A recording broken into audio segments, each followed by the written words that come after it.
우리가 지금 책에 죽으면 어떻게 될까? 부처님이 가르쳐준 윤회 이야기입니다. 이 책에서 지금 제3부 윤회에서 제2장 윤회의 선언을 공부하고 있어요. 윤회를 선언한다라는 점에서 우리가 이제 두 가지 주제를 보고 있는데요. 하나는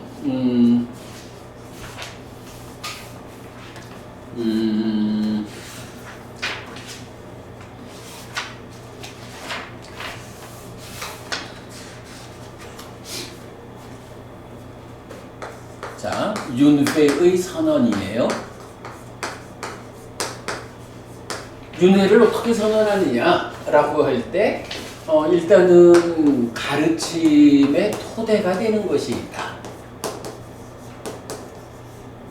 가르침의 토대 어떤 걸 보았나요? 업과 결실과 노력이다. 이렇게 세 가지를 보고 있어요. 여기 이제 보면 법은이 우리 부처님은 어떤 사람일까? 라고 말할 때 보면 부처님은 업을 말하고 결실을 말하는 사람이다. 이렇게 이제 특히 외도 스승들은 사문 곧다마는 업을 말하고 결실을 말하는 사람이다. 이렇게 표현을 하거든요. 그러면 여기서 업을 말한다라는 건 무슨 이야기예요? 세상에서는 보면 산다라는 거, 나라는 존재, 나의 삶에 대해서 어떤 사람들은 창조주 하나님이 있어가지고 하나님에 의해서 창조된 존재야. 그러니까 하나님의 뜻에 맞춰 살아야 돼. 이렇게 이끄는 스승도 있어요. 그런가 하면 스승에 따라서는 아무것도 없어. 그냥 태어났다 가는 거요. 이래 말하는 스승도 있고, 삶에 대해서 다양한 설명을 한다고요. 그럴 때에 이제 부처님이 업을 말하는 자다라는 건 뭔가요? 나라는 존재가 어떤 창조주거나 아니면 아무것도 말할 수 없는 그런 것들이 아니고, 그대로 행위잖아요. 행위가 나를 만든다. 내가 어떤 행위를 하느냐 하면 그 행위가 결과로서 쌓여가지고 나를 만든다. 이런 정도의 의미. 그러니까 나라는 존재가 생겨나는 가장 큰 원인도 내가 어떻게 자랐을까? 어떤 행위, 어떤 업을 지었을까? 그게 나를 만드는 거다.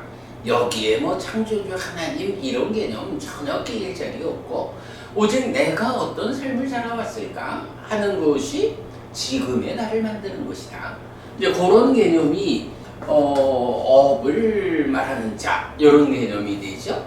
그런가 하면 이제 결실이라고 하는 거는 이렇게 결과들이 쌓이는데 이 결과라고 하는 것이 아무런 원칙도 없이 그냥 살다 보면 대충 어떤 결과가 쌓이는 게 아닌 거야.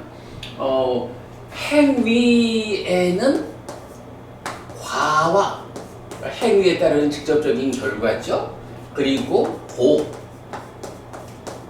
보라는 것은 생겨난 결과가 나에게 경험되는 그 시점에 다른 조건들과 엮여가지고 익어서 결정되는 값이다. 이거죠. 이렇게 과와 보라고 하는 뒤따르는 것들이 있다. 업을 지으면 그 업에는 이런 과와 보라는 결실이 있지. 행위를 한다는 것과 그것으로 인해서 내가 어떤 결과를 책임지지 않는다라는 것과는 다른 거죠. 그래서 이렇게 행위, 업으로서 나라는 존재의 근본을 삼고 이 업에는 그 어떤 행위를 하느냐에 따르는 결과와 그것이 다른 조건들과 함께 엮여서 익어서 경험되는 보라는 것. 요런 이제 그 업과 결실이라는 걸로 부처님이라는 분을 이제 대표한단 말이에요. 그래서 몇 개의 경에서 보면 특히 외도 스승들이 부처님을 말할 때 그 삼은 곧다마는 업을 말하고 결실을 말하는 사람이야. 이런 사람은 참탄받아야 돼.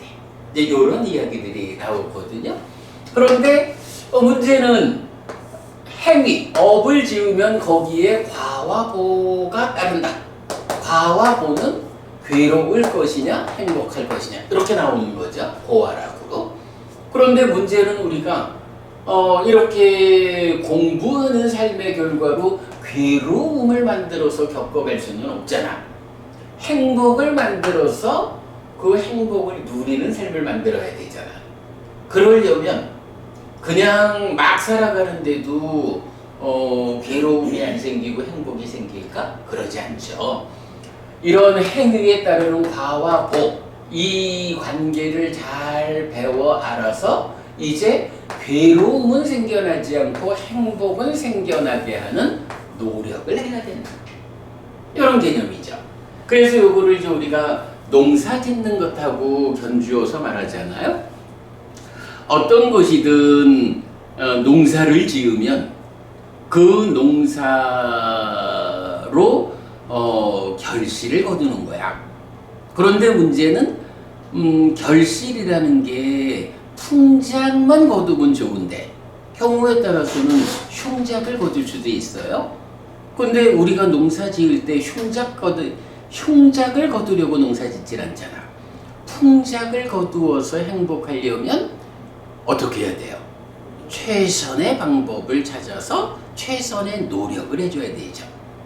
이렇게 그 업과 결실과 노력이라고 하는 요 세 가지가 부처님 가르침의 근본이다.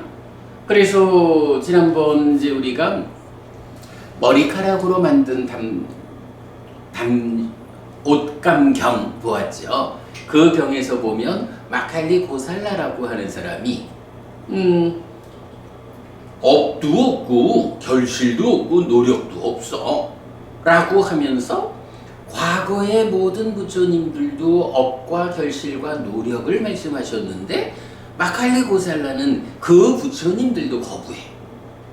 미래의 부처님들도 모두 업과 결실과 노력을 말씀하실 것인데 마칼리 고살라는 그 미래의 부처님에 대해서도 거부해. 그리고 지금 우리 스승 부처님도 업과 결실과 노력을 말하는데 마칼리 고살라는 우리 부처님에 대해서도 거부해. 이래가지고 불교의 가장 대척점에 서는 사람이 마칼리 고살라다. 과거 미래 현재의 모든 부처님들이 말하는 이야기니까 뭐야? 과거의 부처님들도 공통적으로 요 얘기를 했고 미래의 부처님들도 공통적으로 요 얘기를 할 거고 지금 우리 스승 부처님도 요 얘기를 하고 있거든.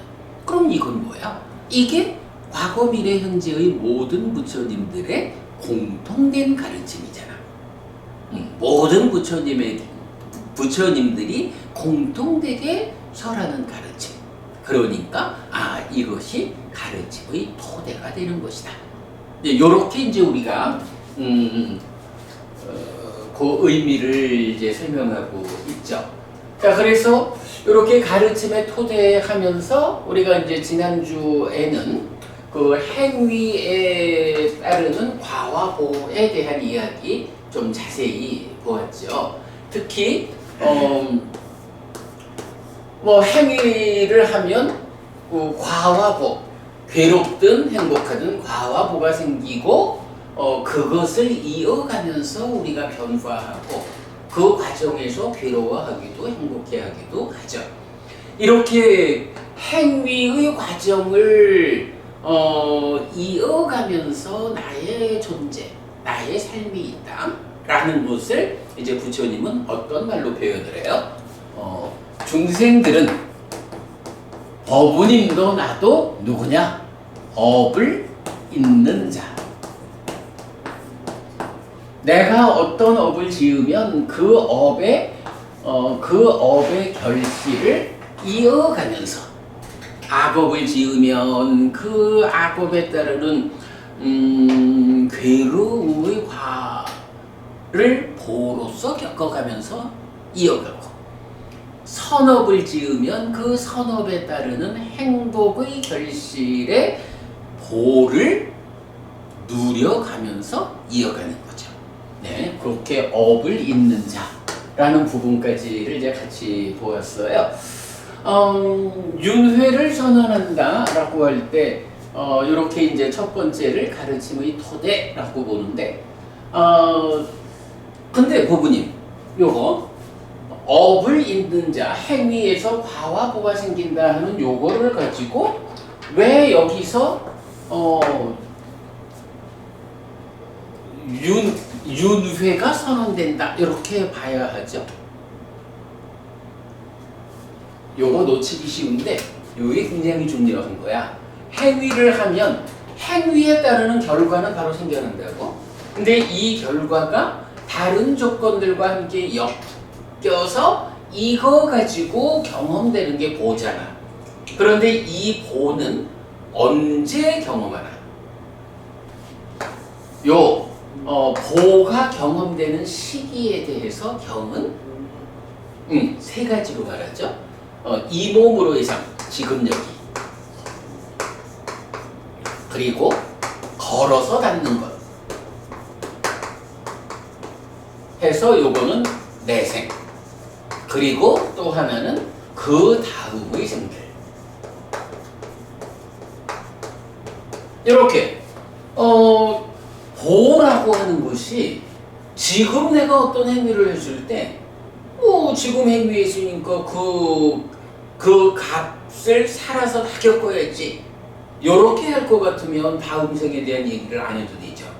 그런데 부처님이 알려주시는 거는 지금 내가 행위를 해도 이 행위의 결과가 생겨나서 나에게 다른 조건들과 함께 엮여가지고 익어서 경험되는 그 시점이 살아서 경험하기도 하지만 죽은 다음, 바로 다음 생에 경험하기도 하고, 그런가 하면 그 다음에 생길.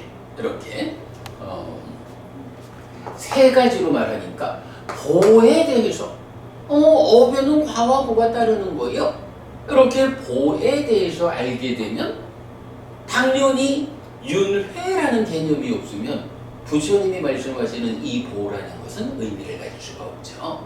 예, 그래서 보가 이렇게 세 가지 시기로 설명된다라는 것을 꼭 기억해야 하죠.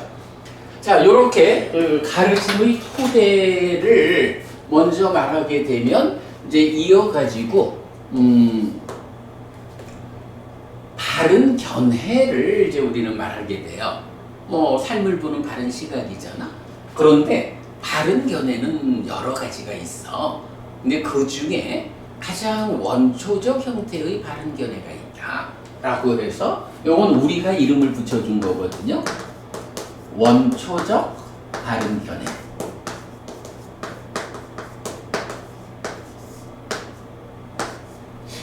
원초적 바른 견해라고 해서 이제 어떻게 내 삶을 보는 것이 바르게 보는 것이냐 라고 할 때 아주 단적으로 세 가지의 관점에서 이렇게 보는 게 부처님이 보아 알려주는 거예요 라고 말하는 이제 그런 내용이 됩니다. 일단은 이제 먼저 설명을 좀 먼저 하고 교재를 읽어보도록 할게요.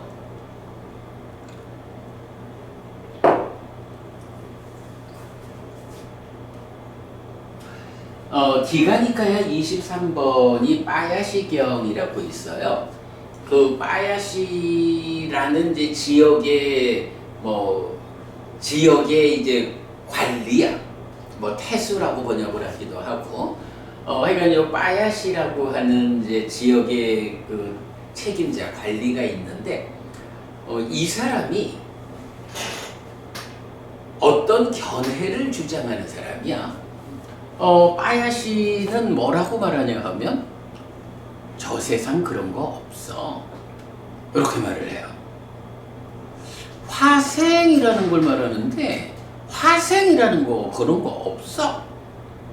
업에는 과화보가 따른다고? 요거 업에는 과화보가 따른다고? 그런 거 없어. 요렇게 주장을 하는 사람이야. 그런데 이제 꾸마라카사빠라는 스님이 그 지역에를 온 거야. 그래서 이제 여러 사람들이 참 그 훌륭한 스님이 오셨으니 우리가 좀 가서 인사를 드리자 해가지고 몰려가는 거예요. 이제 그 몰려가는 모습을 보고는 그래, 그럼 나도 가야겠다 라고 해서 이제 빠야시도 그 자리에 같이 가요. 그리고는 이제 그 꾸마라카사빠 스님을 만나가지고 얘기를 하는 거야.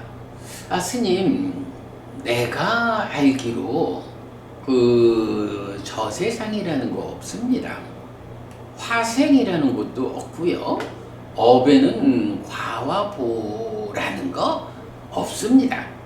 이렇게 말을 해요. 그러니까 이제 이 꾸마라카사빠 스님이 세상에 말도 안 되는 얘기를 하지 마시오. 어떻게 삶을 그렇게 볼 수가 있어? 저 세상도 있고 화생하는 중생도 있고 업에는 과와보가 따르는 겁니다. 이렇게 말을 한다고.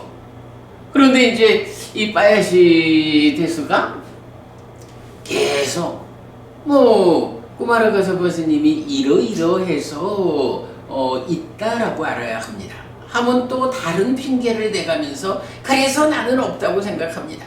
그럼 또 그거를 비유를 들어가면서 설명을 해주면 거기에서 또 설득이 되지 않고 그렇지만 나는 이래서 안 됩니다 라고 계속 반대를 하는 거야. 그래서 이제 아주 여러 과정을 거쳐서, 그러니까 여러 가지의 비유를 통해 가지고 이러이러함으로 저 세상도 있고 화생하는 중생도 있고 업에는 과와보가 따릅니다. 그렇게 알아야 합니다. 하니까 마지막에 가가지고 이제 이 사람이 뭐라고 하냐 하면 사실은 스님께서 처음 한마디 단 하나의 비유를 통해 가지고 저의 시각이 잘못됐다라고 지적했을 때 제가 그때 사실은 알았습니다. 그런데 말하자면 스님 말씀 듣는 게 재미있어서 내가 계속 아니다 하면 스님이 어떻게 어떤 가르침으로 나를 설득시킬까, 그게 좀 보고 싶어가지고 계속 아니다라고 했지만 사실은 첫 마디에서 제가 알았습니다. 이제 이렇게 고백을 하는 그런 경우에요. 그리고 남은 뒤에 이제 그 제사와 관련한 이야기로 이제 마무리가 되는데 그 이야기 세 가지를 이제 빠야시경에서는 하여간 그렇게 거듭 해가지고 설명을 하고 있어요. 자, 그러면 원초적 바른 견해라고 해가지고 첫째, 저 세상은 있다.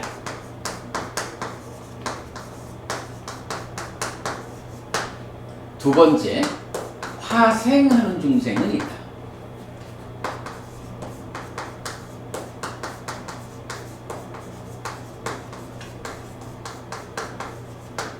셋째, 선악의 업에는 이러는데 그냥 업에는 과와 보가 따른다.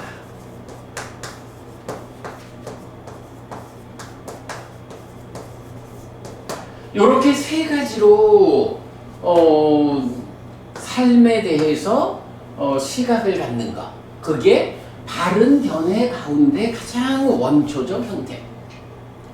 1번 바른 견해요. 이렇게 이제 말하는 거거든요.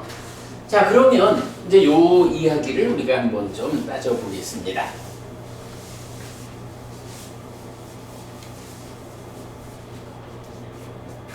저 세상은 있다라는 건 무슨 얘기지? 저 세상은 있다. 뭐 고민할 거 없지 뭐. 세상은 여러 세상이 있잖아요. 응? 여기서 그럼 저 세상이라는 건 무슨 얘기야? 저 세상은 내세도 포함되고 또 뭐 그 세상의 단계별로 있는 세상들을 얘기하는 거니까. 그거는 너무 포괄적이야. 그럼 죽고 난 다음에 그렇지.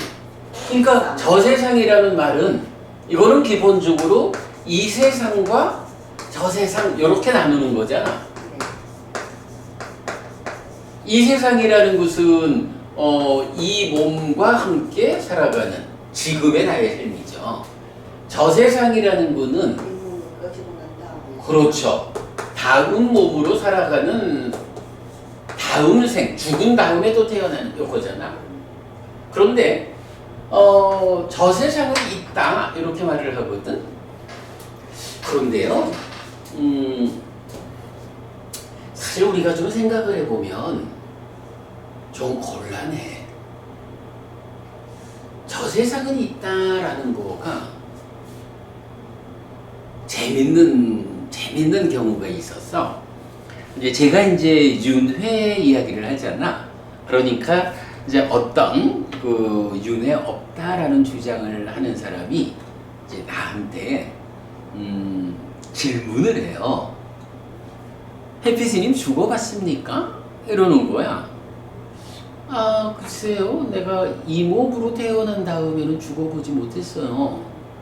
아니, 사실은 우리가 죽는다라고 하는 게 뭐냐 하면 이 몸과 마음이 함께해서 지금 나를 구성하고 있는 요게 지금 나잖아.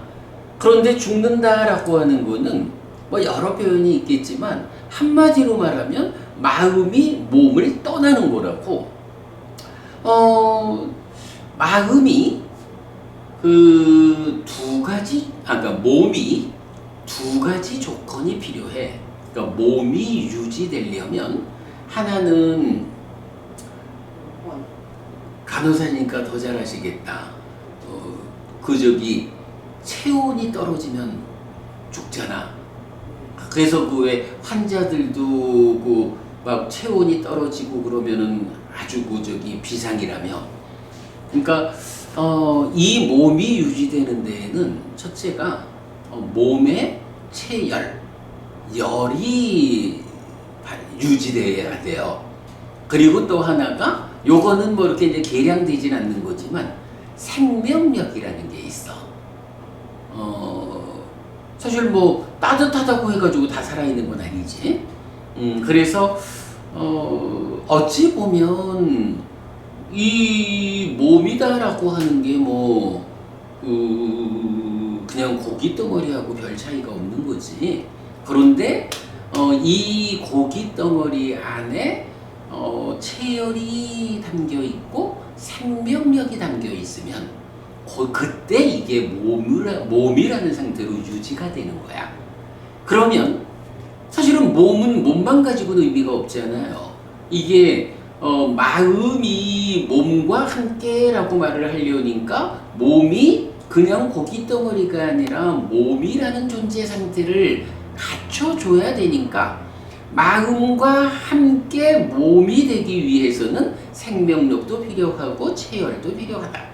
요 두 가지가 이 고기 덩어리를 몸이라는 존재 상태로 유지시켜주고, 그러면 그때 마음이 이 몸과 함께해서 내가 된다. 이런 개념이라고.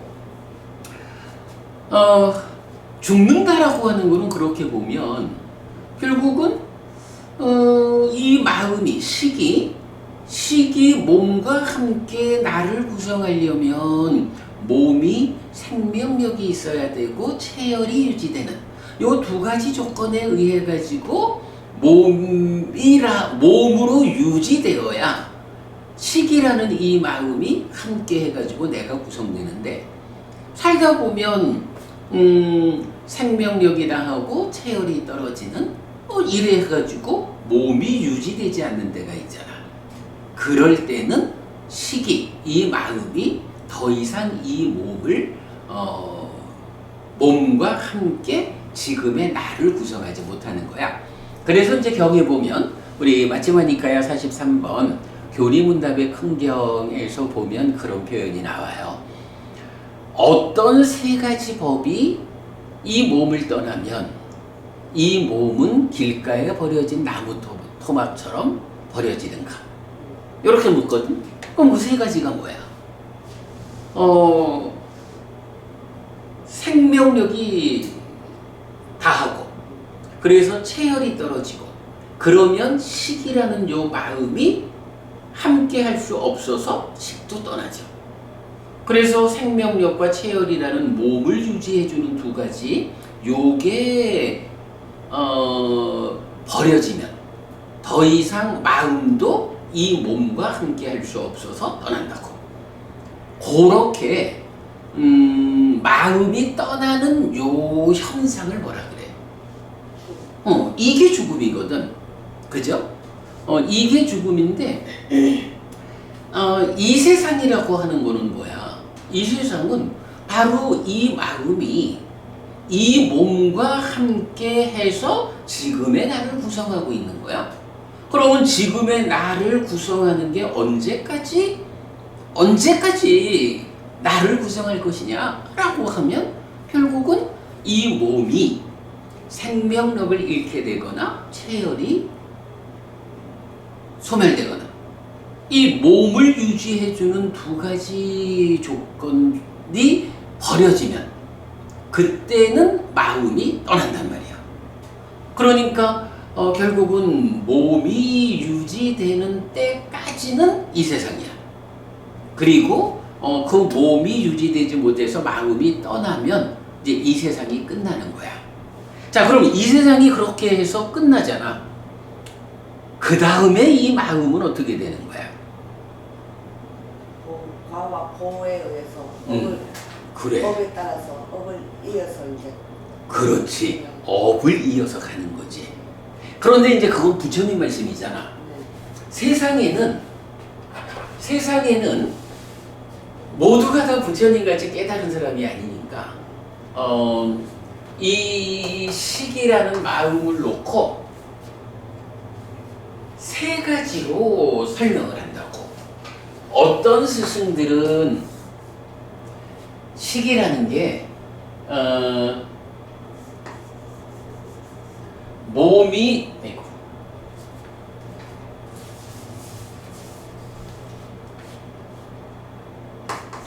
결국 문제는 이제 몸이잖아. 그러면 몸이 무너졌다. 죽은 거야.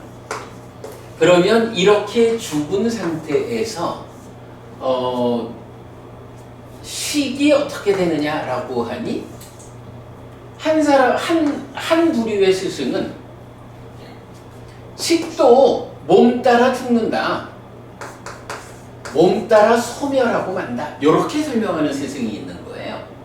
요건 뭐죠? 식이라고 하는 것이 사실 우리가 아는 마음은 몸에 구속되어 있는 상태에서 몸이 유지되는 한 이 몸과 함께 살다가 몸이 기능이 다해서 버려지면 또 다른 몸으로 나아가서 삶을 이어간다라고 하는, 우리 마음은 몸과 차별되는 사실은 나의 정체성을 유지해주는 그런 거다라고 우리가 알고 있잖아.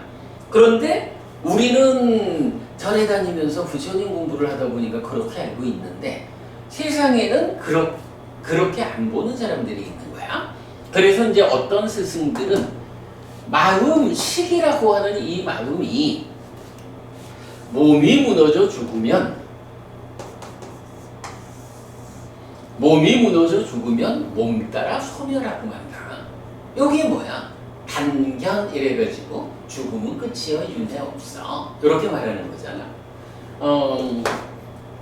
그렇게 설명하는 스승이 있고, 그런가 하면 또 어떤 스승은 아니야, 몸이 무너져도 식은 소멸하지 않고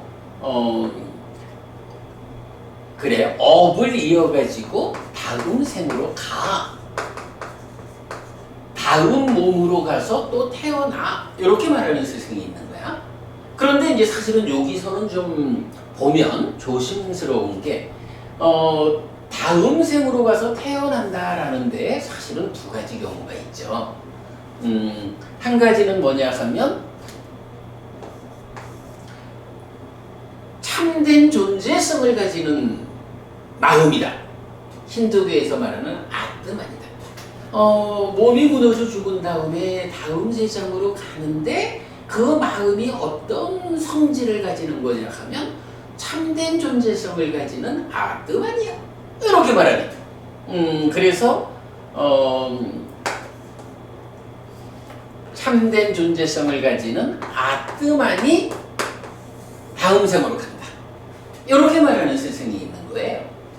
그런가 하면 이제 세 번째로는 식이라는 게 몸이 무너져 죽으면 소멸하지 않고 다음 생으로 가기는 가는데 그 마음이 참된 존재성을 가지는 아트만 아니고 삶의 과정을 누적하면서 변화하는 거예요. 아트만 아니요 라고 하니까 무아요. 요렇게 가르쳐주는 스승도 있는 거예요.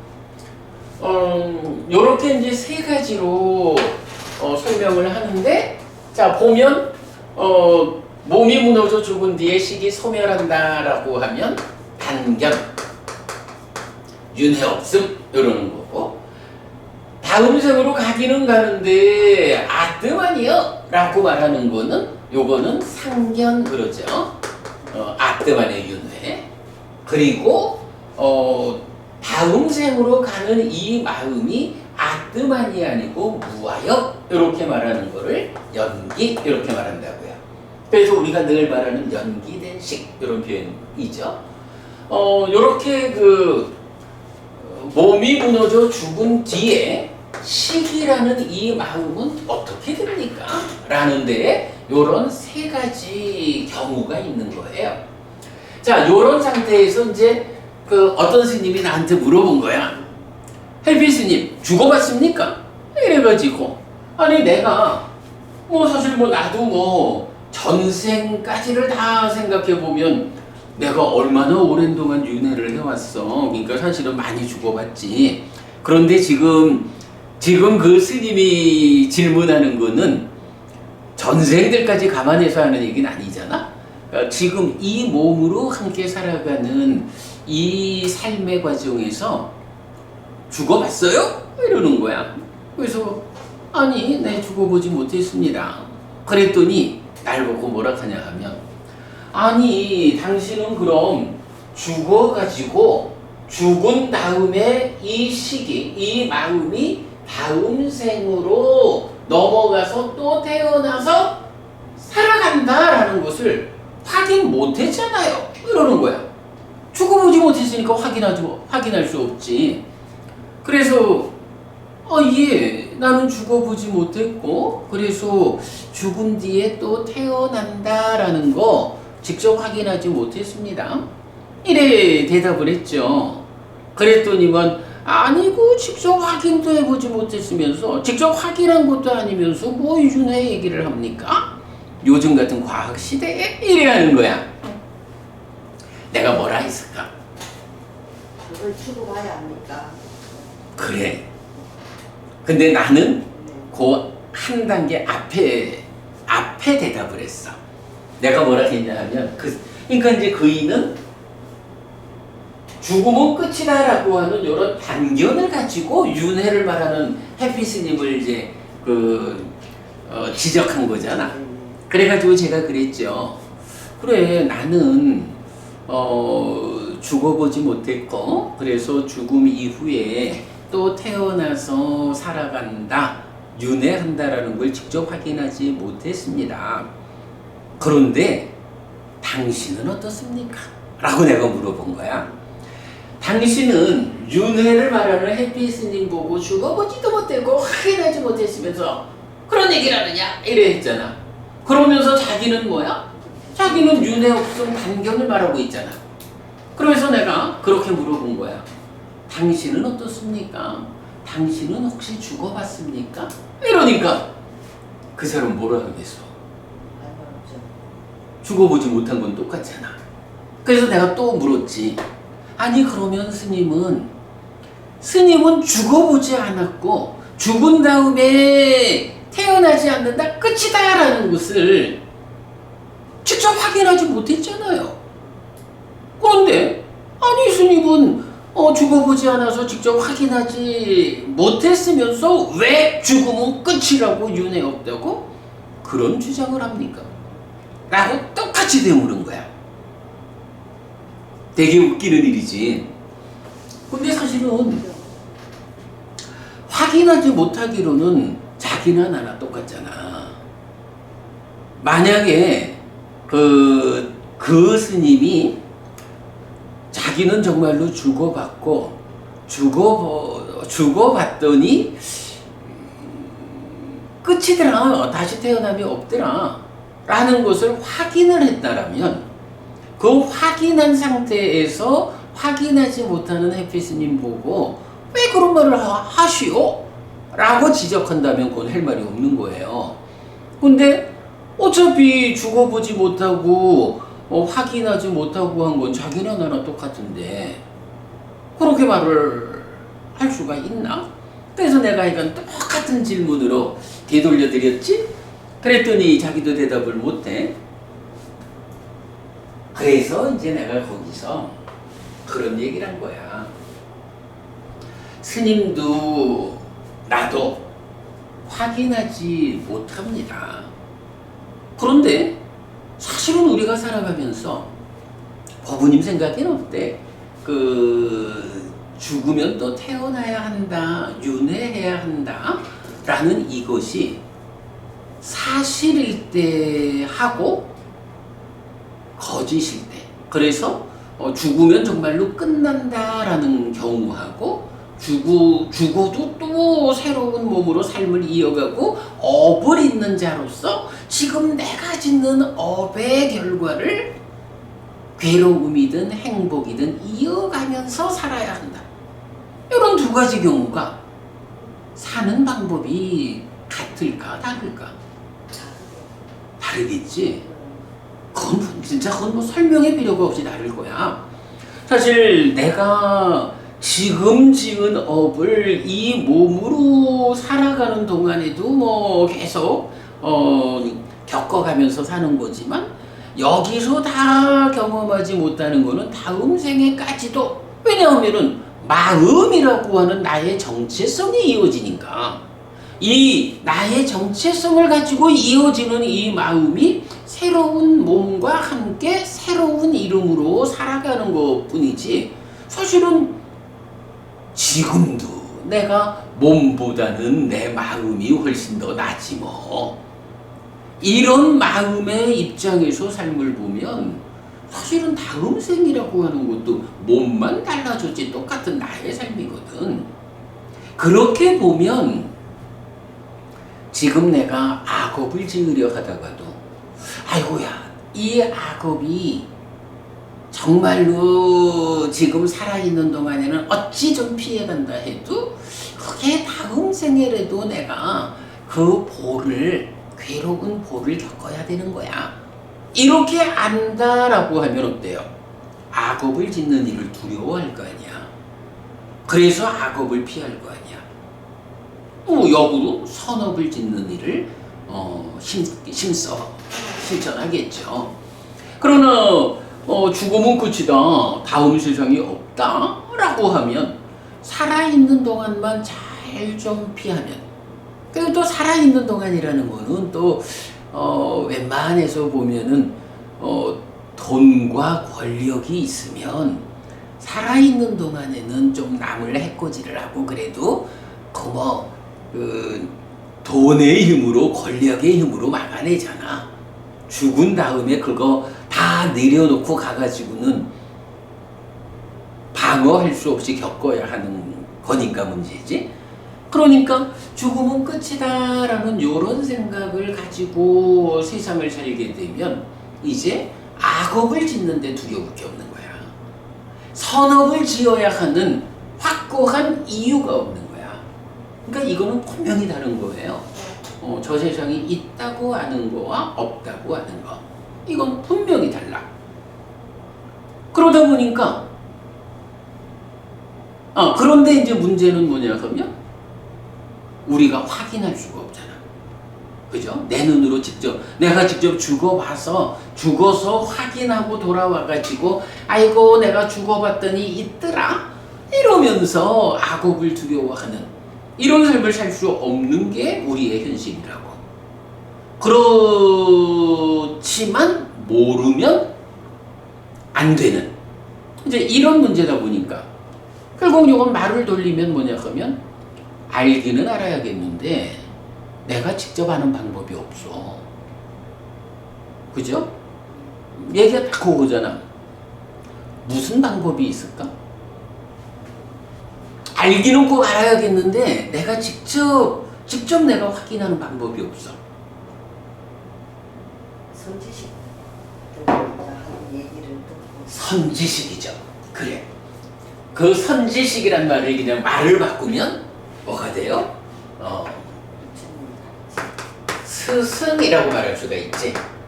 선지식, 뭐 말 그대로 앞서서 아는 분 이렇게 한다 하면 스승인 거야.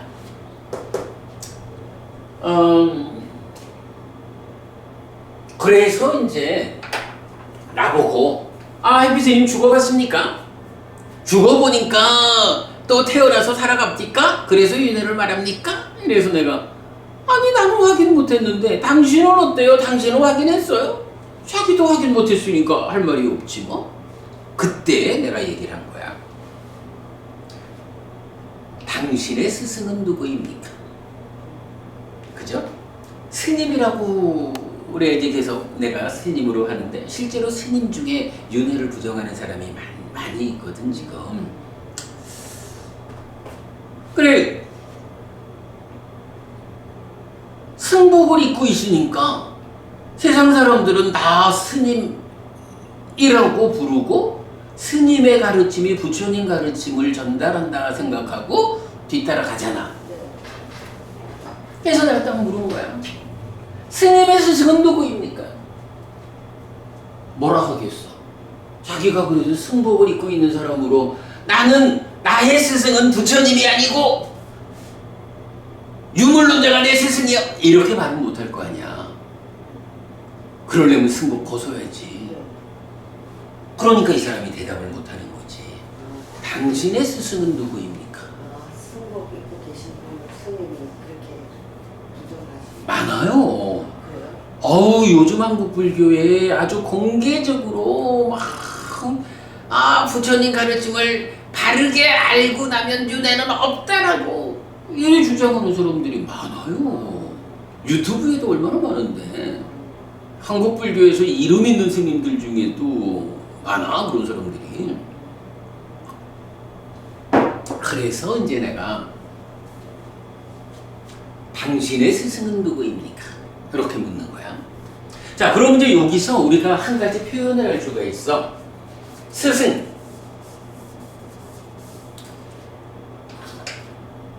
스승의 영역에 속한 것.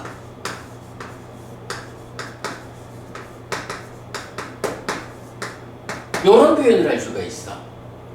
스승의 영역에 속한 것. 자,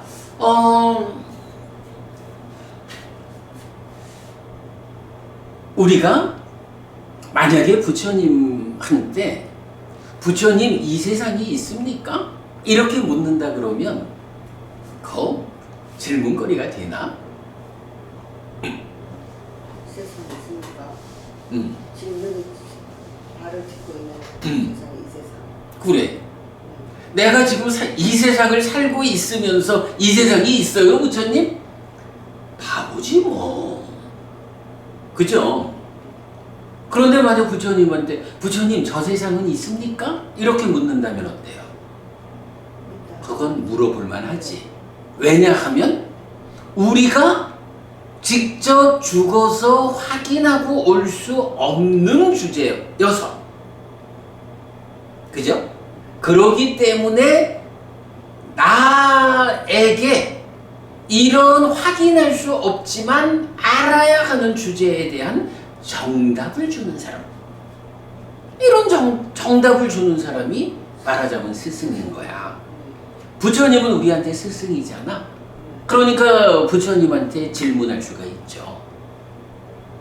이 세상이 있습니까? 라고 질문하면 곤란하고, 부처님 저 세상이 있나요? 라고 질문할 수가 있는 거야. 우리가 모르니까 스승이신 부처님께서 우리한테 정답을 가르쳐 주십시오. 우리가 부처님을 스승으로 불교 신자가 되어 사는 것은 부처님께서 이렇게 우리가 확인할 수 없지만 알아야 하는 주제들에 대해서 답을 주는 분, 정답을 주는 스승이기 때문에 우리가 믿음을 가지고 불교 신자로서 교주이신 부처님 이렇게 뒤따라가는 거잖아. 그러니까 부처님은 이런 주제에 답을 줘야 한다고. 타당하죠? 그래서 이제 부처님한테 묻는 거야. 부처님 저 세상이 있습니까? 우리는 직접 확인할 재간이 없습니다. 부처님께서 답을 주십시오. 그랬더니 부처님이 이제 깨달은 자의 지혜로서 보아하는, 더구나 수행이 높아지면 숙명통, 숙주명 이래서 전생을 직접 보잖아. 사실은 우리도 부처님처럼 아라한이 되지 않아도 그 높은 수행의 경지에 가가지고 내가 전생을 좀 보아야겠다라고 마음을 기울이면 높은 수행의 경지에서는 직접 확인할 수가 있어요. 그런데 이제 일반적으로 그렇게 높은 수행의 경지에 가신 분들은 부처님한테 저 세상이 있나요? 이런 거 물어볼 게 없지. 그런 건 자기가 직접 확인하면 되고, 부처님 어떻게 번뇌를 부수고 깨달아 윤회에서 벗어납니까? 요걸 묻고 따라가야 되는 거지. 그런데 아직까지 우리가 그 경지에 못 갔으니까 우선은 삶에 대해서 바르게 알아야 되잖아. 그러니까 부처님 저 세상이 있습니까? 라고 물어보는 거는 타당한 질문이고, 여기에 알아야 하지만 알지 못하는 주제들에 대해서 답을 해야 되는 스승의 역할. 요게 원초적 발언견의 1번 저 세상은 있다, 요 얘기가 되는 거예요. 그러니까 이게 이 세상은 있을까라는 것은 스승이 필요치 않은 질문이니까 그건 질문거리가 안 되고, 스승이 답을 줘야 하는 스승의 영역에 속한 주제들, 그 중에 첫 번째가 뭐냐? 뭐니 해도 우리가 죽은 다음에 또 태어날까? 이 궁금증이 큰 거잖아. 단지 궁금증이 아니라 있다 없다의 경우에 따라서 내가 살아가는 방법이 달라지잖아. 그러니까 알아야 하거든. 그러니까 스승이신 부처님께서 답을 주는 거야. 부처님은 한마디로 저 세상은 있다 라고 선언을 한다고요. 그러니까 내가 그 스님한테 그렇게 말할 수 있지. 부처님은 저 세상은 있다라고 스승의 역할로서 선언을 해주고 있다고. 저 세상이 있다, 죽는다고 끝나는 거 아니다 라고 답을 주고 계시다고. 그런데 승복 믿고 살아가면서 죽음은 끝이여, 저 세상 없어, 윤회 없어 라고 단멸론을 주장하는 말을 대중들 앞에서도 하고, 그런다 그러면 이거는 사실은요, 모든 불교 신자들이 그 사람한테 질문해야 되는 거야. 당신의 스승은 누구입니까? 우리 스승은 부처님인데 우리 스승 부처님은 저 세상은 있다라고 선언을 하시는데 우리에게 우리가 직접 하지 못하지만 몰라서는 안 되는 이런 주제에 대해서 부처님이 답을 주고 이끌어주는데 지금 당신이 부처님의 저 세상은 있다라고 하는 이 말씀을 거부하고 저 세상은 없다라고 주장하고 승복 입은 값으로 대중들 앞에서 마치 부처님 말씀이 그런 것처럼 이래 말을 하니 어떻습니까? 당신의 이야기하고 부처님의 이야기가 다르지 않습니까? 당신의 스승은 누구입니까? 이건 불교 신자들이 직접 물어야 돼요.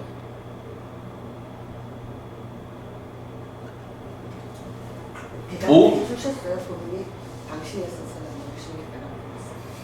대답을 못하지 뭐. 아니 그게 모르는 사람과 함께하고 있을 때는 승복 입고 있으니까 그냥 야 뭐 윤회 없어 그래 무슨 뭐 그리 따분하게 요즘 같은 과학시대에 이래 하면 모르는 사람은 그 스님이 하는 얘기를 부처님 얘기인 줄 알고 그냥 윤회 없다고 받아들이는 거야. 그렇죠. 근데 나는 알잖아. 네. 아는 사람 앞에서 모르는 사람이 큰 소리를 칠 수 없지. 아니 우리는 디가니까야 23번 빠야시경에서 부처님이 저 세상은 있다라고 선언하고 있습니다. 라고 정확한 근거를 가지고 부처님 말씀을 보여주는데 자기가 뭐라 하겠어. 그렇다고 엄밀히 따지면 나는 부처님을 스승으로 하지 않는 사람이니까 말하자면 불교 신자가 아니니까 승복을 벗고 유물론자들이 모여있는 그곳으로 가는 것이 옳겠죠? 이렇게 대답을 해야겠지만 또 자기 입장은 또 그래? 그러니까 대답을 못하지. 그런 거야. 근데 어때요 부부님? 지금 제가 이렇게 설명을 했지만 타당한 말씀이잖아. 그죠? 스승의 영역에 속한 거. 스승의 영역에 속한 것에서 우리 스승 부처님과 다른 답을 말하고 있다라는 것은 부처님을 스승으로 하지 않고 단멸론을 가르치는 어떤 스승의 제자임을 말하는 거잖아. 말이 안 되죠, 그죠? 자, 어쨌든 그래가지고 이렇게 저 세상은 있다. 죽은 뒤에 어떻게 되는 거야? 소멸하고 마는 게 아니고 또 태어나서 다음 생을 살아가야 돼. 라는 것이 첫 단계의 주제고 거기에 대한 답은 있다. 라는 거야. 자, 그리고 나면 이제 두 번째가 자, 어쨌든 이제 죽으면 또 태어나는 거야. 태어나는데 여기에서 이제 또 이런 문제가 있어. 법우님 들어보셨나 몰라. 나는 꽤 여러 사람들한테 그 얘기를 들었어. 그 윤회하는 거는 뭐 저도 이해가 돼요. 윤회하는 게 맞는 것 같아요.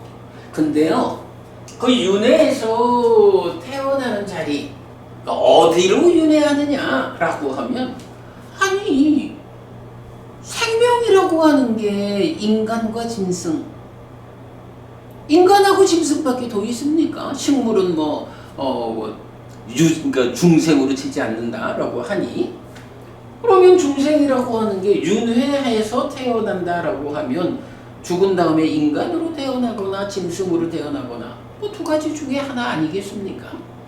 이렇게 말하는 사람들이 또 많아요. 그런데 정말 그런 것일까? 그러면 지옥이라든가 악귀라든가 천상의 신이라든가 이런 존재들은 뭐지? 다 그냥 부처님이 악업을 지으면 지옥 가니까 하고 두려움을 두려움을 갖게 하기 위해서 세상에서 말하는 방편으로 하는 말씀입니까? 신이라는 거, 하늘에 태어난다는 거, 착한 일을 하면 하늘에 태어나니까 착한 일을 해라! 라고 이끌기 위해서 방편으로 하는 얘기일까? 이렇게 봐야 되잖아. 그런데 이 부분도 사실은 인간이거나 짐승이거는 우리가 보아서 알 수가 있어요. 이 세상을 우리가 직접 알 수 있으니까 질문거리가 안 되잖아. 저 세상 우리가 직접 보지 못하니까 질문거리가 되잖아. 그러면 이제 인간과 축생이라고 하는 건 우리 눈에 보이니까 그건 질문거리가 안 되는데, 정말로 지옥이라는, 악귀라는, 하늘의 신이라는 요런 존재들은 있는 걸까 없는 걸까? 요 부분도 중요하죠. 자, 일단 저 세상에 있으니까 태어나야 되거든. 태어나야 하는데 그 태어남의 자리가 어딜까? 내가 좀 착한 일을 많이 하면 다음 세상에 또 인간으로 태어나고, 좀 악한 일을 많이 하면 짐승으로 태어나고, 짐승으로 태어나서도 좀 운 좋으면 요즘 그냥 집안 서열이 아빠보다도 높다며. 강아지가 됐든 고양이가 됐든 그것도 괜찮아, 이렇게 살아가는 사람들도 있을 수 있죠. 그런가 하면 또 사람에 따라서는 아이고야, 내가 악업을 지어가지고 지옥 가면 안 되는데, 이래가지고 악업을 두려워하고, 악귀에 태어나도 안 되잖아 해가지고 악업에 대한 두려움을 더 강하게 해서 업을 제어하고, 하늘에 태어날 거요 이래가지고 선업을 짓는 이런 사람들도 있는 거잖아. 그럴 때 역시 그래요. 인간과 짐승이라는 두 부류만 있는 것이냐, 아니면 지옥과 악귀와 천상이라고 하는 우리 눈에 보이지 않는 이런 존재들도 있는 것이냐, 이것에 대해서 사실은 우리가 알아야 한다고.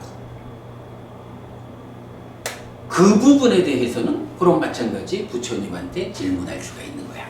자, 그런데 이런 지옥이다, 축생이다, 악이다, 인간이다, 천상이다 이래 말하는데, 요것을 경에서는 이제 어떻게 표현을 하나요? 법원님 테란스파 사생이란 말을 알죠. 그래서 우리 예불문에도 보면 삼계도사 사생자부 시야본사 서가모니불 이래 하잖아. 사생의 자애로운 아버지, 이렇게 부처님을 찬탄한다고. 그래서 세상에 있는 존재들은 사생, 네 가지 태어남 또는 네 가지 존재 상태를 보여주는데, 이게 우리가 보통 이제 테란스파 이러는데 경에는 란생, 태생, 습생, 타생 이렇게 나타나. 요 맞지마니까요 12번 사자후 큰경에서 이제 자세히 설명되거든요.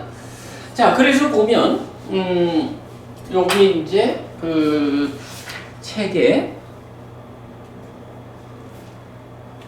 책에서 191쪽 한번 봐보세요.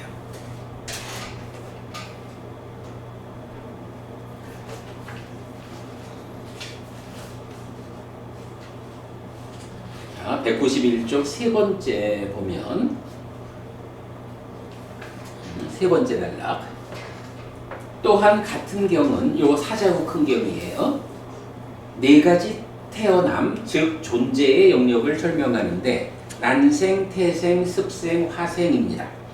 이때 생명체가 그 껍질을 깨고 태어나면 난생이고, 요건 그대로 딱 맞죠? 알에서 태어나는 거. 생명체가 태의 막을 벗고 태어나면 태생, 요건 인간들도 그렇고 태생이죠. 생명체가 썩은 물고기, 부패한 시체, 부패한 굳은 우유에서나 물 웅덩이나 연못에서 태어나면 습생. 습생이라는 거, 습기 가운데 태어난다라는 걸 이렇게 표현하고 있는 거예요. 자, 그 다음에 천인들이나 지옥에 태어난 자들이거나 어떤 인간들이나 죽은 뒤에 벌을 받아야 하는 어떤 존재들이 화생이라고 정의됩니다. 이렇게 나오거든요. 그러면 이제 여기서 보면 난생, 태생, 습생은 이 내용이 뭐야? 인간이거나 짐승이잖아. 우리 눈에 보이는. 그런데 화생이 뭐냐 하면 천인이나 지옥이나 뭐 어떤 인간들 요래 나오지만 이제 죽은 뒤에 벌을 받아야 하는 어떤 존재들 요래 하면 그 바로 위에 보면 중생들이 윤회하는 세상을 5갈래로 설명한다 하면서 지옥, 축생, 악귀, 인간, 천상 요래 되잖아. 그러면 요게 어때요? 태란, 습은 다 합쳐가지고 축생과 인간이죠. 그리고 화생을 말하면서 천인이니까 천상이고 지옥에 태어난 자들 하니까 지옥이고 그러면 남는 건 악귀 하나죠. 그러니까 악귀의 요 자리에서 뭐 어떤 인간들이나 죽은 뒤에 벌을 받아야 하는 어떤 존재들 이렇게 해서 요건 뭐 그냥 대략 뭐 물론 이제 다양한 존재성들이 나타나고 있지만 그냥 대략적으로 설명하면 어떤 인간들이나 죽은 뒤에 벌을 받아야 하는 어떤 존재들 여기는 뭐 악귀에 속하는 요런 정도로 보면 될 것 같아요. 그렇게 보면 결국 난생, 태생, 습생, 화생 가운데 난생, 태생, 습생은 인간과 짐승이고 그리고 화생이 나타나는 게 뭐야? 천상과 지옥과 악귀 이렇게 보면 되겠죠. 물론 이제 경에는 뭐 이건 딱 그 범주에 들지 않는 잡다한 신적 존재들도 많이 나오지만 뭐 그런 부분들 그냥 싸잡아 묶어서 표현한다고 보고 자 이렇게 보면 이제 여기서 난태습은 인간과 짐승 화가 지옥 악귀 천상 요래 된다고. 자 그런데 이제 요 중에 인간과 짐승이라고 하는 태란습은 어때요? 이거는 우리가 보아서 알 수 있는 거죠. 부처님한테 이거 물으면 스승의 영역에 속하지 않는 우리에 속한 것을 묻는 거니까 좀 곤란한 거야. 그런데 화생이라는 건 뭐냐 하면 지옥이고 악이고 천상이고 이러니까 법부님 신들에 대해서 좀 만나봤어요? 만나봐요. 신들하고 좀 만나서 같이 놀아봤냐? 못 봤지? 네, 저는 못 봤어요. 악귀도 못 봤지? 네. 지옥도 못 봤지? 말로는 많이 들었지만 네. 문제는 그건 거야. 이 세상은 우리가 알 수 있지만 저 세상은 모르니까 부처님한테 물어봐야 하듯이 태란습은 우리가 보아 알 수 있으니까 질문거리가 아니야. 그러나 화생, 하늘이고 악이고 지옥으로 구성된 이런 화생에 대해서는 우리가 직접 확인하지 못하잖아. 그러니 어떻게 해야 돼? 스승한테 물어봐야지. 우리 주변에 불교 신자들 가운데서도 많은 분들이 윤회하는 거는 제가 좀 받아들일 수가 있습니다. 믿겠습니다.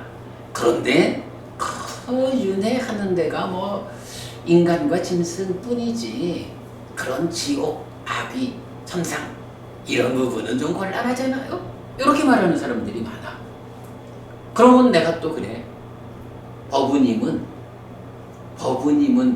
부처님을 스승으로 존중합니까? 부처님을 스승으로 존중해서 부처님 가르침을 기준으로 내가 삶에 대해서 눈을 떠야지. 그게 부처님을 존중하는 삶이죠. 그렇지 않고 부처님 말씀 중에 내가 이해할 수 있는 거는 그래 맞아 하고 받아들이고 내가 이해할 수 없는 거 어려운 거는 에이 부처님 그렇게 말하지 마요. 요즘 같은 과학시대에 내가 눈으로 보아서 아는 게 있어요. 라고 자기를 기준으로 어떤 답을 찾는 거. 요거는 부처님을 존중하는 제자의 바른 삶이 아니죠. 요런 사람을 뭐라고 불러? 믿음이 없다. 이렇게 부르는 거지.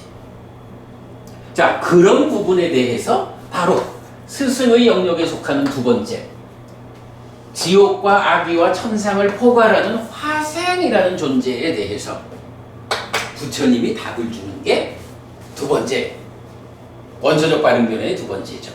부처님은 화생하는 중생은 있다, 이렇게 말하는 거야. 저 세상에 있어서 태어나야 하는데 화생하는 중생이 있어서, 이건 무슨 얘기야? 화생하는 중생이 있어서 라는 거는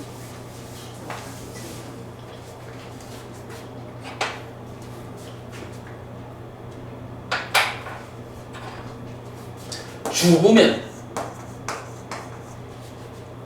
저 세상에 있으니까 태어나야 되죠. 그런데 화생하는 중생이 있다라는 요 한마디로 어떻게 돼? 태어나는데 어디에 태어나게 될까? 법은님, 살아서 악업을 많이 지으면 어디에 태어나? 보통 악을 많이 지으면 지옥에 태어난다고 얘기를 하잖아요. 악업을 좀 많이 짓긴 했는데 지옥 갈 만큼은 아니다 라고 하면 어디에 태어날까? 아무래도 인간보다는 더 나쁜 쪽으로 태어나겠지. 여기에 짐승이 있는 거야. 그리고 악업을 많이 지었긴 했지만 그래도 그보다는 좀 덜, 이럴 때 악귀라는 세상이 있는 거야. 그리고 웬만큼에서 우리가 있고, 그리고 이제 악업보다 선업을 훨씬 많이 지은 그런 사람들이 천상, 신으로 태어나는, 이렇게 되는 거죠. 요렇게 하나, 둘, 셋, 넷, 다섯이야. 5도, 다섯 갈래의 윤회, 5도 윤회, 이런 말을 하게 되거든. 자, 죽으면 저 세상에 있기 때문에 태어난다. 그런데 내가 태어나는 자리가 어딜까요, 부처님? 하고 물으니까 화생하는 중생이 있거든. 그래서 인간과 짐승으로만 태어나는 게 아니고 화생하는 자들의 영역, 지옥과 악귀와 천상이 포함돼서 지옥, 짐승, 악귀, 인간, 천상이라는 다섯 갈래의 존재 상태로 윤회한다. 이렇게 알려주는 거야. 아니, 이게 저 세상은 있다라는 데서 우리가 보는 것도 중요하지만 화생하는 중생이라는 요 한마디가 알려주는 게 또 크죠. 요 한마디에 의해 가지고 지옥, 악귀, 천상이 더해진 다섯 갈래의 존재 상태로 우리가 태어나게 되죠. 질문이 보통 사람들이 부처님 법을 만나서 공부하기가 가장 좋은 게 인간이라고 얘기를 인간으로 태어난 게 가장 부처님 법을 만나서 공부하기가 좋은 중생이다라는 얘기를 들어왔는데, 그러면 저게 5도 윤회에서 지옥이나 짐승, 악귀에 태어난 밑에 단계의 중생들은 부처님 법 만나기가 아주 불가능한 건 아닌지, 만날 수 있는 건지. 짐승도 왜 서답게 3년을 풍어를 얻는다고 절에 있는 고양이나 강아지 얘기도 나오고 그러잖아요. 그래서 부처님 법 만나기가 가장 좋은 게 인간이라고 했는데 다른 악이나 지옥에 있는 중생들은 부처님 법 만나지는 기회가 아예 없는 겁니다. 그냥 그 생명이 다 하면 다시 다른 몸으로 태어나는 겁니다. 두 가지 측면으로 봐야 할 거야. 하나는 부처님을 우리 열의 구덕 이렇게 부르잖아. 그래서 부처님한테 9가지의 특성이 있어. 근데 그 9가지 특성 중에 보면 천인사라고 해서 하늘 사람들과 인간들의 스승이다, 이렇게 말하거든. 아니, 부처님이 왜 천인사야? 왜 부처님이 하늘 사람들과 인간들에게서만 스승 역할을 하나? 부처님이 일반적으로 보면 모든 생명들을 다 구제해야 될 거 아니야? 그런데 부처님을 정작 부르기는 물론 이제 그 대승적으로 이제 그 예불을 할 때는 사생자부 이렇게 이제 하지만 그러나 부처님을 정확히 설명하는 열애구덕 이쪽에서는 다섯 갈래의 모든 생명들에 대해서 스승이다 이렇게 말을 안 해. 천인사. 그럼 천인사라는 거 하늘 사람과 인간들의 스승이다 라고 말하는 이유는 뭘까? 이거는요 그 우이덕경이란 말을 했지. 소귀의 경이 했기. 소귀의 경을 읽어주는데 소가 잘 못 알아먹잖아. 그러면 그게 소귀에다가 너도 좀 듣고 다음 세상에는 인간으로는 태어나라 라고 경을 읽어주는 사람이 나쁜 걸까? 아니면 아무리 그 경을 읽어줘도 그 경을 인간들의 언어로 전달되는 그 경을 알아들을 수가 없어서 경을 설해줘도 운매하다가 많은 소가 잘못일까? 그죠? 이건 경을 읽어주는 사람의 문제가 아닌 거야. 아무리 많은 자비심을 가지고 경을 읽어줘도 짐승이라고 하는 이 존재 상태가 짐승의 몸에 마음이 구속되어 있잖아.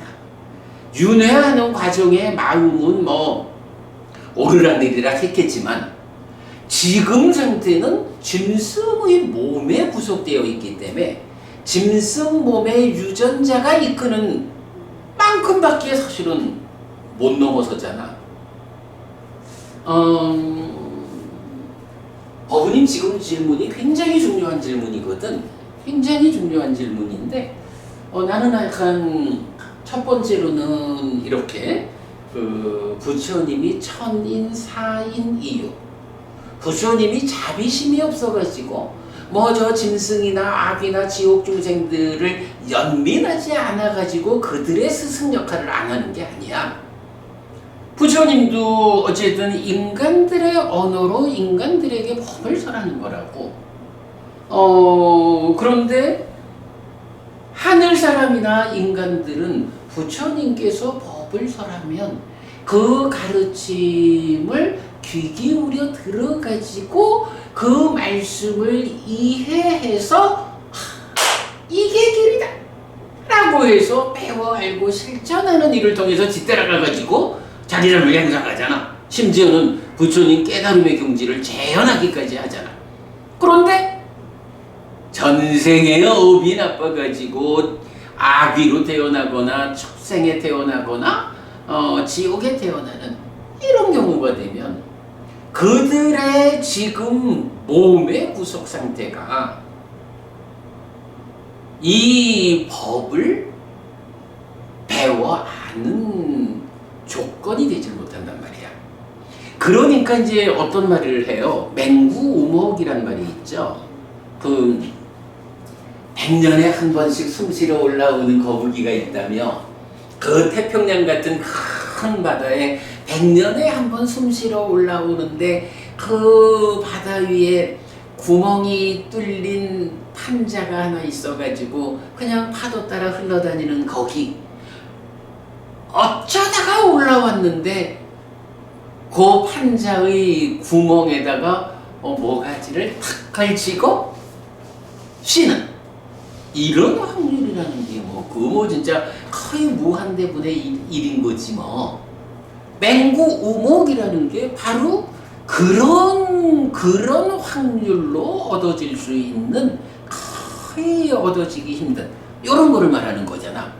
한 번 사막처에 떨어지면 한 번 짐승의 몸을 받으면 인간으로 돌아오는 일이 맹구우목과 같다 이렇게 말씀하시거든요.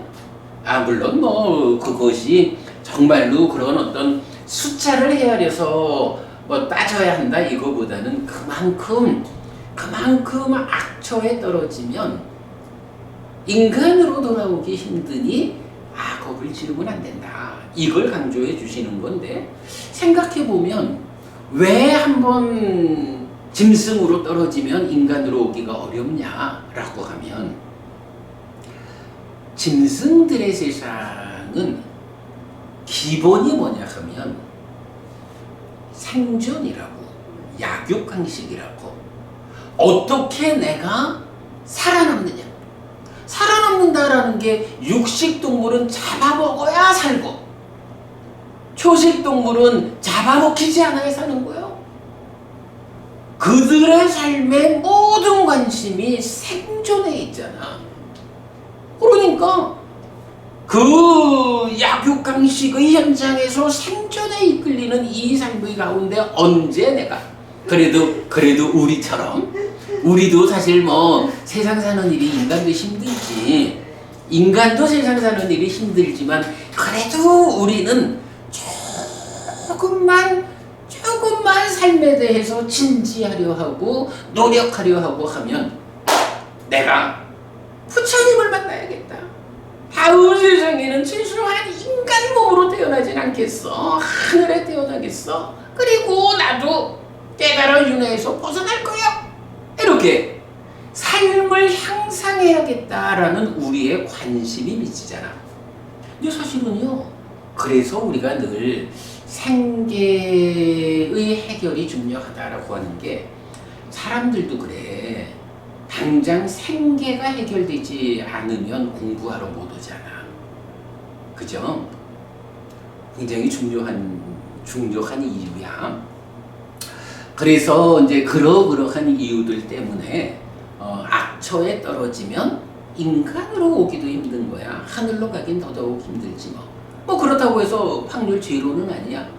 뭐 때에 따라서 진짜 인간같이 구는 개들도 있고, 뭐 어떤 이야기 뭐 그런 부분을 우리가 뭐 단정지어 말할 수는 없지만, 그러나 일반적으로는 그래, 그저 개들도 그 좋은 부모 밑에서 먹고 사는 일 걱정 안 하게 되면 개들도 똑똑해지잖아. 근데 그런 면도 있어, 그지? 그 천재견들 뭐 이래 하는 거 보면 걔네들이 먹고 사는 일을 해결하기 위해서 눈치 보면서 경쟁하고 이럴 것 같으면 먹고 사는 일밖에 천재견 소리 듣기 어렵지. 그런데 그래도 요즘 참 세상이 좋아가지고 참 우리 애기 그러면서 저 인간 아이들처럼 그렇게 키워주니까 생계에 대한 문제가 해결되니까 개들도 똑똑해지잖아. 뭐 하여간 뭐 이제 그래서 그런 부분 때문에 사막처에 떨어지면 안 된다라는 건 굉장히 중요해. 질문하신 대로 그러니까 인간으로 와야죠 하는 게 맞아. 그런데 이제 또 한 가지, 그러면 정말로 우리가 공부 잘해서 깨닫고 하려면은 하늘에 태어날 필요도 없이 또 인간으로 와야 되는 건가? 이런 주제도 있잖아. 근데 이 주제는 그동안 우리 몇 번 공부했었죠. 그래서 지난번에 들어안경인가에서 보면은 그 하늘에 태어난 신이 어떻게 인간으로 살 때 공부한 것을 기억해가지고 깨달음으로 가는지, 외도들의 방법으로 하늘에 태어난 신들은 깨달음의 길을 모르기 때문에 거기에서의 삶이 끝나면 떨어질 수도 있고, 그러나 부처님의 제자들, 이렇게 바른 공부의 과정에서 공부가 조금 미치지 못해서 깨닫지는 못했지만 하늘에 태어난 이런 제자로서 신으로 하늘에 태어나면 거기서 공부를 이어서 깨닫잖아.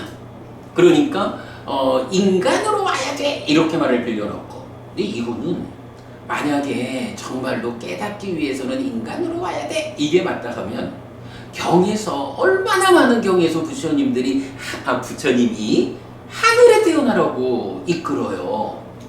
그러면 하늘에 태어나라고 이끄는 이 가르침들은 다 하늘에 태어나는 너네들은 하늘에서 조금 행복하게 살다가 내려와 깨달으려 하지 말고, 이런 가르침이 되어버린다고.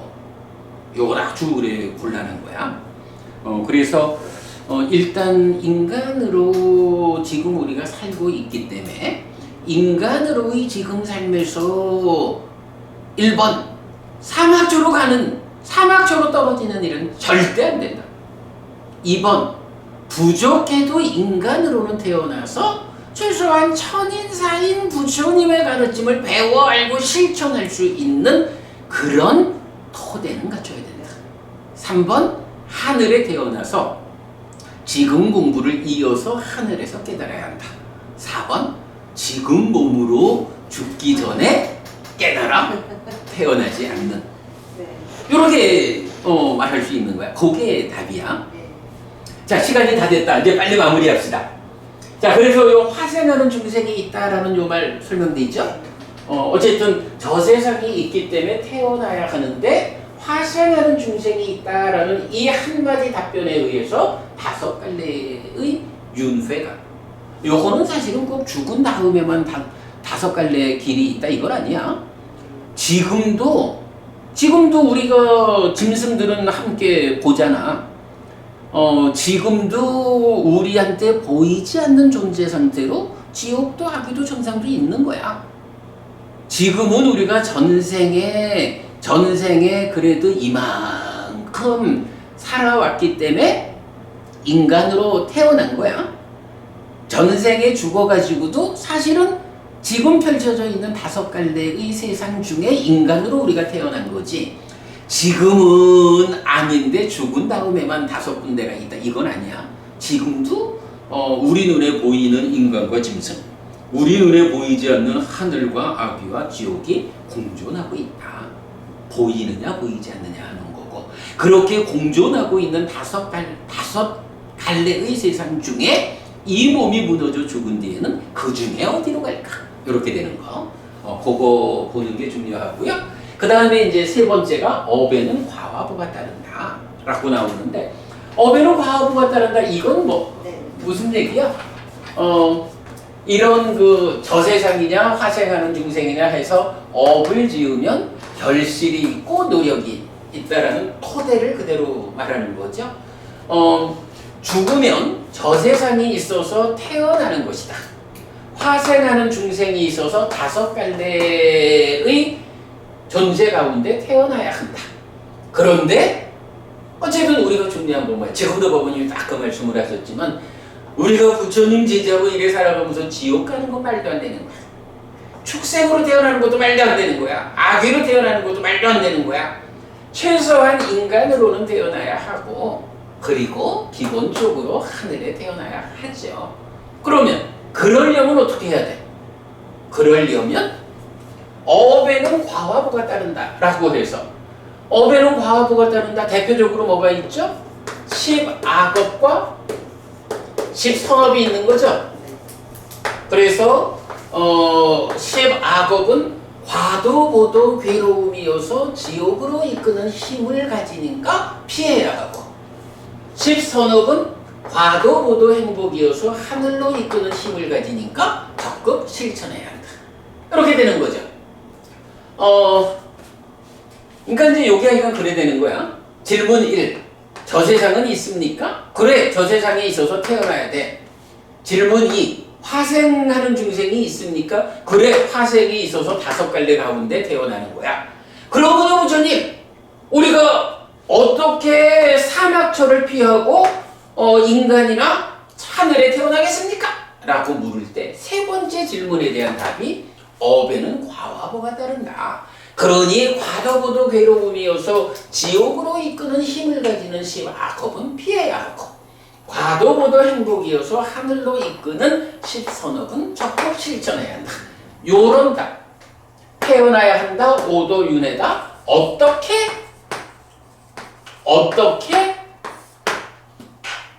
악처로 가지 않고 선처로 가겠습니까? 업에는 과화보가 따르니. 요런 답을 주는 거죠. 요게 이제 그러니까 그 빠야시경 디가니카야 23 빠야시경에서 나오는 그 3가지 문답인 거예요. 그래서 이게 바른견해 이런 기본적으로 8정도에도 첫 번째가 정견 바른견해잖아. 그래서 고진멸도 사성제를 하는 거 이래 나오죠. 그리고 또 다른 이제 바른 견해들이 있는데 그 중에 가장 원초적으로 불교 신자라면 첫 번째로 그러니까 삶에 대한 어떤 시각을 가져야 하느냐라고 할 때 바로 요런 세 가지. 저 세상은 있다. 태어나야 한다. 화생하는 중생은 있다. 5갈래 중에 태어나는 것이다. 업에는 과거가 따른다. 그러므로 10악업을 피하고 10선업을 짓는 삶을 통해서 악처를 피하고 선처로 가야 한다. 요런 시각을 갖는 것은 불교 신자로서의 출발이다. 요걸 놓치면 안 된다 하는 거죠. 자, 여기 188쪽으로 한번 가볼게요. 한 장 앞으로 오면 되나? 한 장 앞으로 오면. 자, 188번에 보면 박스를 쳐서 10선업의 정견 이랬거든요. 마치마니까야 40일 살라의 주민들경 이랬는데 정견이야. 원초적인 바른 견해보다는 조금 더 어렵다 할까? 많은 내용을 담은 정견이야. 다시 그는 바른 견해를 가진 자입니다. 보시도 있고 제사도 있고 봉헌도 있다. 선행과 악행의 업들에게 과도 있고 보도 있다. 이 세상도 있고 저 세상도 있다. 어머니도 있고 아버지도 있다. 화생하는 중생은 있다. 세상에는 이 세상과 저 세상을 스스로 실답게 한 뒤에 실현하여 선언하는 바른 길에 들어서서 바르게 실천하는 사문 바라문들이 있다 라고 바르게 보는 자입니다. 자, 우리가 방금 10악업은 피해야 하고 10선업은 지어야 한다 이랬는데 이 10선업의 가장 바닥에 있는 게 뭐냐면 그래 바른 견해잖아. 정견. 그런데 그 10선업에 속하는 바른 견해가 보니까 1, 2, 3, 4, 5, 6 해서 6가지로 구성되어 있죠. 6가지 항목으로 구성되어 있는데 그 중에 빨간 줄 친 거 보니 어때? 지금 원초적 바른 견해라고 하는 3가지가 요 10선업의 6가지 중에 다 들어있죠. 그래서 우리가 원초적 이런 말을 쓰는 게 뭐냐 하면 바른 견해라는 게 뭐 우리 그냥 쉽게 표현을 하면 뭐 더 이제 뭐 교리적으로 어려운 건 빼고 바른 견해가 1번 원초적 바른 견해가 있어. 요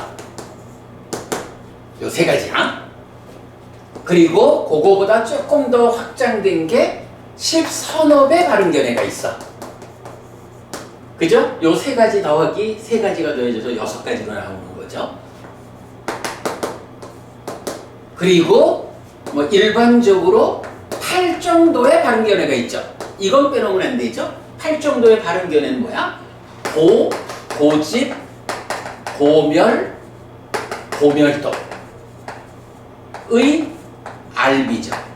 그래서 고집멸도 사성제에 대한 알미 8 정도가 말하는 바른 견해죠.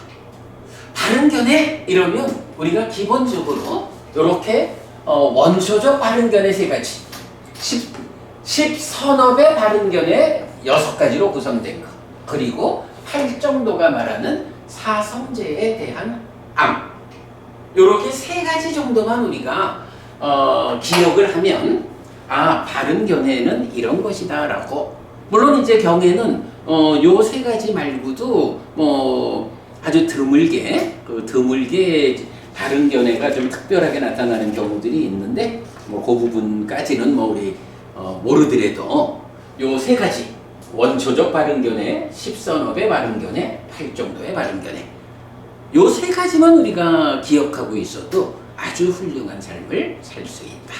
그렇게 보면 되겠어요.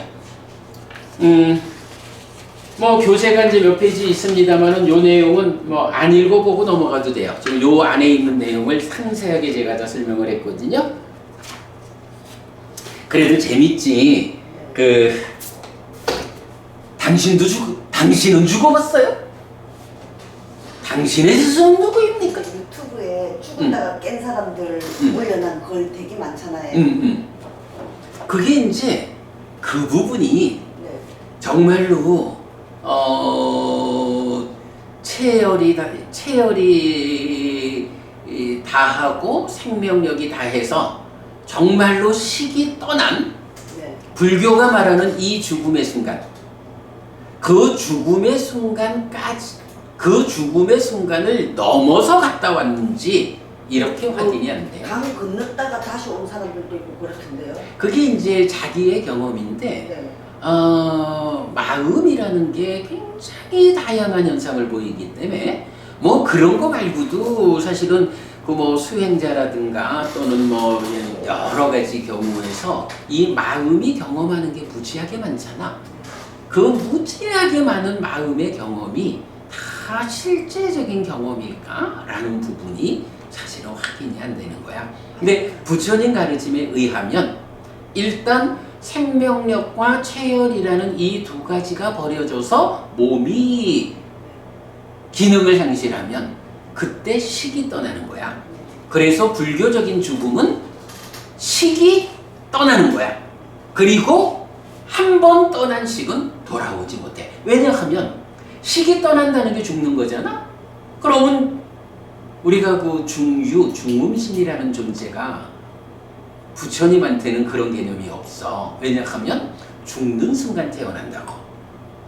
이게 이렇게 그 죽음이라는 데 대한 명확한 선이 그어져 있는데 이런 명확한 선을 넘어가지고 죽었다. 근데 이 사람이 돌아왔다. 라고 하는 거는 어떤 논리가 되냐 하면 죽어서 또 태어났는데 그 태어난 상태에서 돌아온 거야. 새로 태어난 그 존재가 또 죽고 돌아온 거야. 그런데 그때는 이미 이 몸이 몸으로의 기능을 상실했기 때문에 돌아올 수도 없는 거야. 그래서 왜 이제 병원에 근무하시니까 이제 죽음을 어느 시점을 죽었다라고 결정하느냐 하는 게 사실은 의학적으로도 의학적으로 딱 선을 못 긋잖아. 점을 못 찍잖아. 근데 이제 뭐 그러니까 그래 뭐 그런 이제 나름대로의 기준을 가지고 죽음을 선언하는 거지. 그게 정확하게 식이 떠난다라는 부처님이 알려주는 이 식이 떠나는 것으로의 죽음을 정확하게 지시하지를 못하니까 그런 경우에 사실은 식이 아직 떠나지 않은 상태여서 거의 죽었다라고 과학적으로 의학적으로 판단이 되더라도 아직 생명력이 남아있는 뭐 이런 상태에 떠나지 않은 상태니까 깨어날 수 있겠지. 그러나 일단 정말로 식이 떠났다 라고 하면 돌아올 수 없는 거야. 그건 불교적으로 선언하는 그 죽음은 한 번 가면 뭐다. 예. 그러니까 뭐 여러 경우로 이건 죽었다가 살아난 사람들, 뭐 임사체험. 식은 안 떠난 거네요. 이제. 그렇죠. 떠나지 않은 상태인데 이 마음의 작용이 워낙 다양하니까 뭐 다양한 경우를 경험을 하고 그거를 이제 내가 죽어서 갔다 온 거야? 뭐 건너갔다 왔어? 뭐 다양하게 표현을 하지만 일단 식은 몸에서 떠나면 돌아올 수 없어. 그 식이 떠나는 그 시점이 불교적으로 죽음의 순간이야. 그 죽음의 순간을 명확히 하면 그런 질문에 대해서 우리가 답을 할 수 있어요. 달마 대사의 몸 떠나는 그 죽음이 아닌 거고, 그치? 그 몸이 없어져서 몸을 바꾼 달마 대사. 그거는 달마 대사와 관련한 설화잖아. 설마인데 그런 이제 예를 하자면 식이 떠나지 않은 거. 그러니까 이제 달마대사 이야기를 하자면 원래 그 달마대사가 잘생긴 왕자잖아. 네. 근데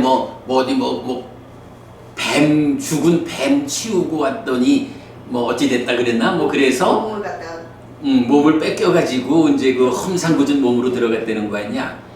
설화지. 그래 그런 부분들이 그래. 그래서 우리가 경을 잘 공부해야 되는 겁니다. 자, 뭐 오늘 뭐 우리 둘이 수업을 했기 때문에 뭐 그 궁금한 게 있으면 조금 더 얘기를 해도 괜찮아요. 아니면 맞춰도 좋고. 네. 맞을까? 네. 그래, 마무리합시다. 오늘 그래도 중요한 공부했죠? 삼마삼부토 바가와 수아카토 바가와타 담모 수파티판노 사와카 상고띠. 세존은 정등각이시다. 세존으로부터 법은 잘 설해졌다. 제자들의 상관은 잘 실천한다. 찌랑띠 타뚜 로카스밍 삼마삼부타 사사난띠. 정등각의 가르침이 이 세상에 오래도록 머물기를. 이차마항 얀양 야지뚱 양마마하사 디가라땅 히타야 수카야띠. 오랫동안 나에게 이익과 행복을 주는 자선행을 실천하리라. 이당다낭 회다낭 냐지 살로 히다낭 우파카파뚜. 이당다낭 회다 냐지 살로 히다 파리분잔뚜띠. 이 보시가 돌아가신 친지와 혈육들에게 돌아가기를. 이 보시를 돌아가신 친지와 혈육들이 사용하기를. 오늘도 우리가 훌륭한 법의 등을 함께 달았습니다. 이 법의 등의 공덕이 오랫동안 여러분들에게 이익과 행복으로 함께하기를 바랍니다. 또한 오늘의 이 법보시의 공덕이 여러분 생각하시는 그분들에게 도달하고 사용되기를 바랍니다. 수고하셨습니다.